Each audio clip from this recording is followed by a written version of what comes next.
Hello Gemini, Sun, Moon, Rising, and Venus signs. Kamusta kayo? Sana po ay nasa mabuti kayong kalagayan. Welcome back po sa Star Tarot. At kung bago kayo dito, welcome din po kayo.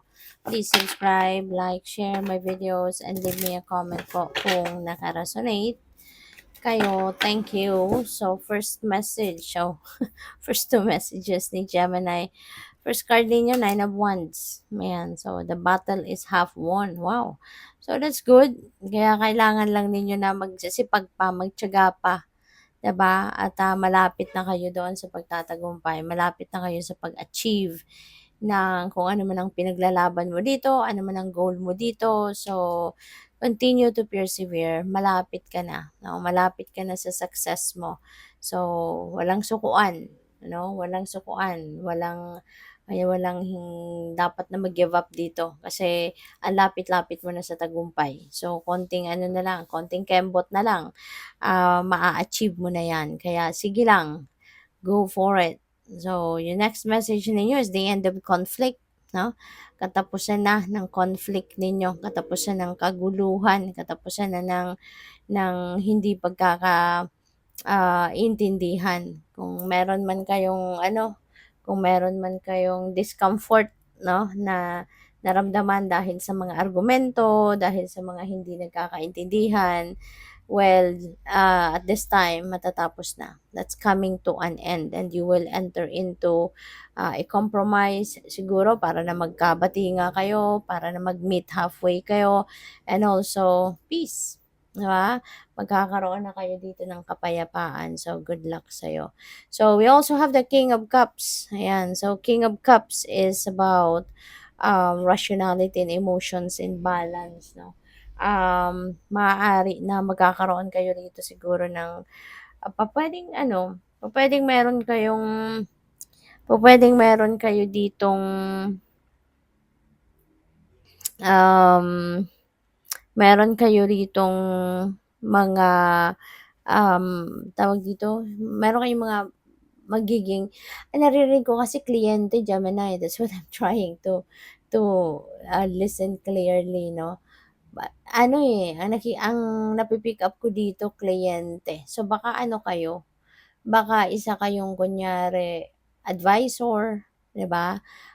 Maaari din na na counselor, mga ganyan, 'no? Maaaring ikaw yung pinupuntahan, 'no, ng kung sino man dito sa paligid ninyo na when they need someone, na that can give them sage advice, maaaring kayong pinupuntahan, 'no? Maaaring kayo yung kinukonsulta, maaaring meron kayong opisina, 'di ba? Meron kayong, baka nagtatrabaho kayo sa isang institution na kayo yung nag-a-advice, nagbibigay ng advice, 'no? So, maaaring kayo 'yan, 'no? Maaaring gano'n ang ano ninyo, maaaring gano'n ang profession ninyo. Okay? So, good luck. At marami kayong kliyente. Maraming maraming magkokonsulta sa inyo. So, ayan. So, carry the torch for others to see. Wake up the world. Wow. So, napakalaking mission ninyo, Gemini, sa ngayon. Now, you are here to wake up the world. Maaari talaga. Then, baka kayo ay isang mentor, baka kayo ay isang life coach, spiritual guide, spiritual counselor, 'di ba? Na ikaw yung siguro gigising sa diwa or gigising sa puso ng mga tao sa paligid ninyo na na magabayan ninyo or maakay ninyo towards positivity, maakay ninyo towards what is good. You know? Pwedeng ganon. You are going to be their torch. Ikaw yung kanilang magiging ilaw, ikaw yung kanilang magiging liwanag. Yung ganun ba? No? Gemini, kaya good luck sa'yo, okay? So, we also have you are on the right path. Okay? So, maaring confirmation ito sa kung anong tinatanong mo.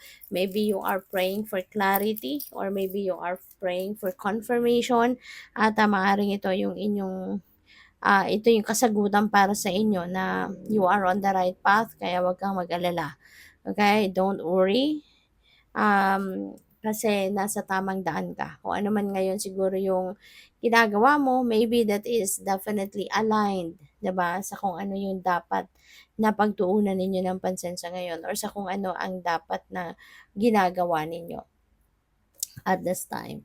So we have it's isn't about being right. It isn't about being right. It's about doing the right thing. Okay? So hindi yung ano daw, hindi daw yung dahil yun ang dahil hindi yun ang sa tingin mo ay tama, but ang mas mabuti is or ang mas magandang i-observe ninyo is yung ginagawa mo ang isang bagay dahil yun ang tamang gawin. 'Di ba? It's not because alam mo na yun ang tama. 'Di ba? Yun ang sa tingin sa judgment mo, sa isip mo, ito yung tama, 'di ba? Kaya yun ang gagawin mo or yun ang conviction mo, hindi ba? It's not about that, but it is about what is the right thing for every situation or what is the right thing to do for that specific situation.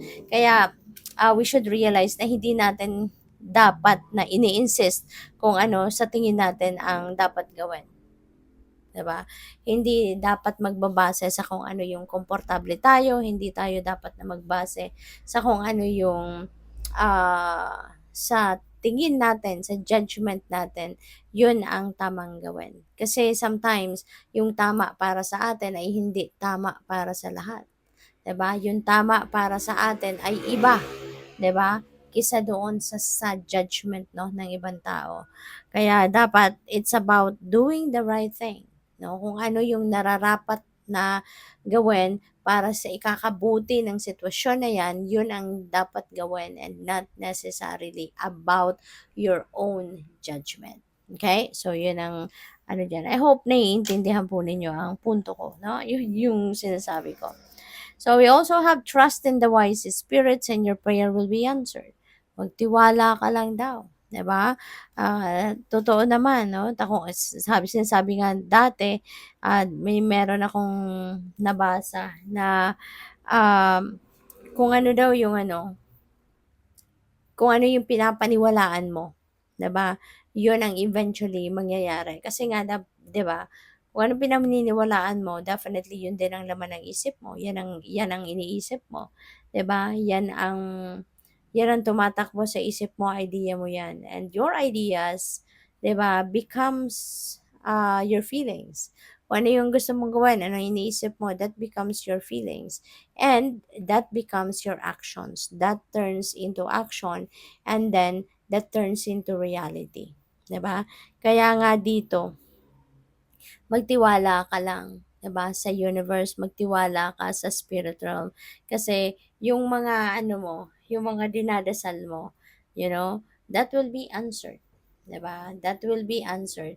Hindi lang sa form, hindi lang sa time na inaasahan mo, hindi lang doon sa expectations mo, but in divine's timing. Kasi lahat naman, 'di ba, is according to the divine order and timing. Kaya kalma lang, okay? Kalma lang kayo at magtiwala lang kayo. Ilagay lang ninyo yung 100% na trust ninyo in God, in the universe, no? So good luck sa iyo. Thank you for watching. Love and light. Namaste.